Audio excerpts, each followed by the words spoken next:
Alrighty, we are online.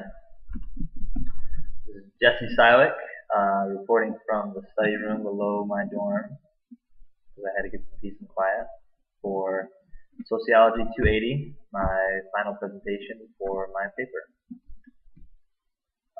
According to Reicher, the world is becoming more and more consumed by nothing, aka the globalization of nothing.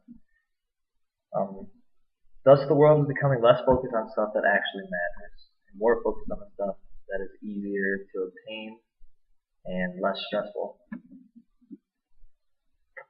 It's definitely easier because it's easier to go buy nothing when it's cheaper, less expensive, and just more accessible, rather than spend the time to create something or along those lines of working to do something.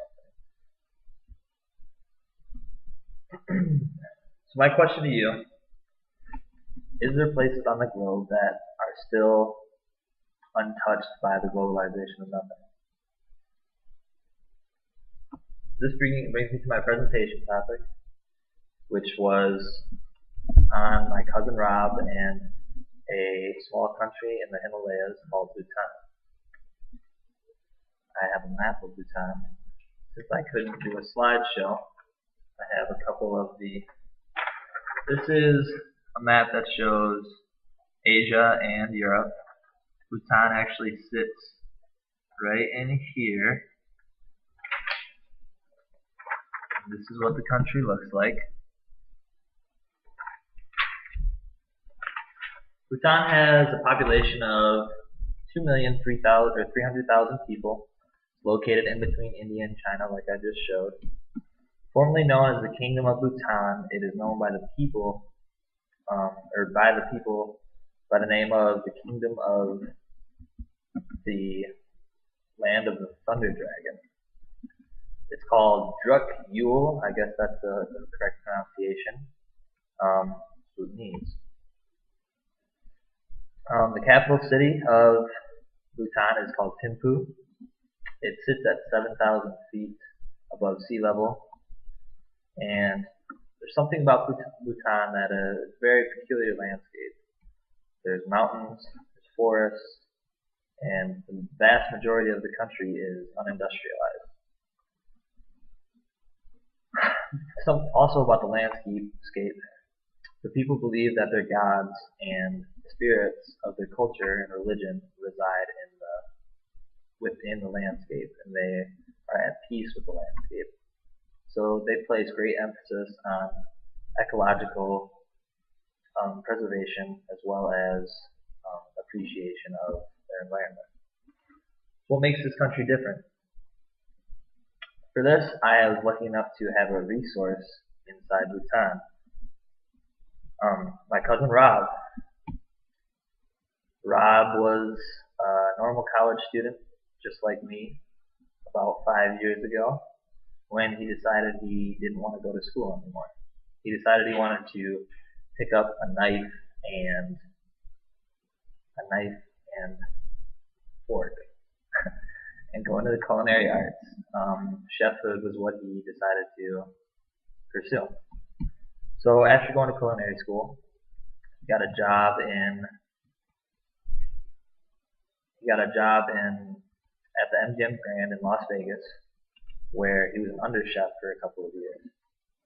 After that, he had an opportunity to go to Bhutan, where he didn't know much about, but it sounded interesting, and it was something different than the natural that he was doing. And Rob, being the adventurous guy that he is, decided to take the opportunity. So having Rob there in Bhutan, he was a chef at one of the main resorts for around the capital. So he was a head chef there. They actually built a house for him, and he's been living there since 2007, I believe. Well, Rob told me that, I explained to Rob that the theory of nothing and something. I asked Rob if I asked Rob to describe what was nothing, or how was Bhutan being affected by nothing and something. Rob proceeded to tell me that the vast majority of Bhutan has still been untouched by the globalization of nothing, but he has seen traces. More on that later. He introduced to me, which was also brought up in class, that Bhutan goes by the gross national happiness index instead of gross domestic product, where the government will measure the wages rather than happiness. This seems a bit different. To measure happiness instead of productivity and revenue, but that just also points towards Bhutan being something different and special. Gross national happiness was established on 4 pillars. 1, equitable economic development. 2, the preservation of the environment. 3, cultural resilience, and 4, good governance. It had many critics at first because people of the Western world couldn't figure out how a country could run like that. We are so based on material things, material nothings, and so it had many critics. It has been revised since then, and it has 9 key concepts to it. They measure, in this gross national happiness index, they measure psychological well-being, time use of the people, community vitality, cultural resilience, health education, ecological resilience, living standard, and good governance.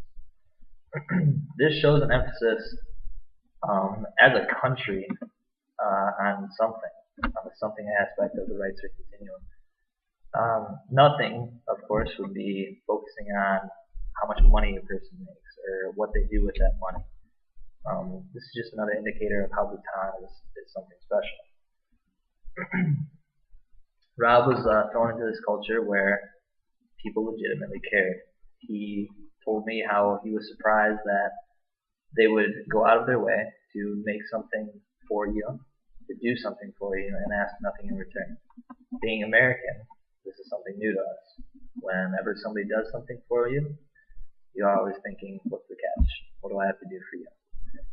Rob told me that these people were generally just nice people. This brought him to the royal family, which is a great comparison for me as a country, how Bhutan is so much more something or a place rather than America. The king of Bhutan, which is actually good friends with my cousin Rob, every year he makes a trip from eastern to western Bhutan, walking by foot. And he stops at towns and schools, shakes hands, kisses babies, and just to check up on the people of his country. I doubt you're going to see President Barack Obama walking around the United States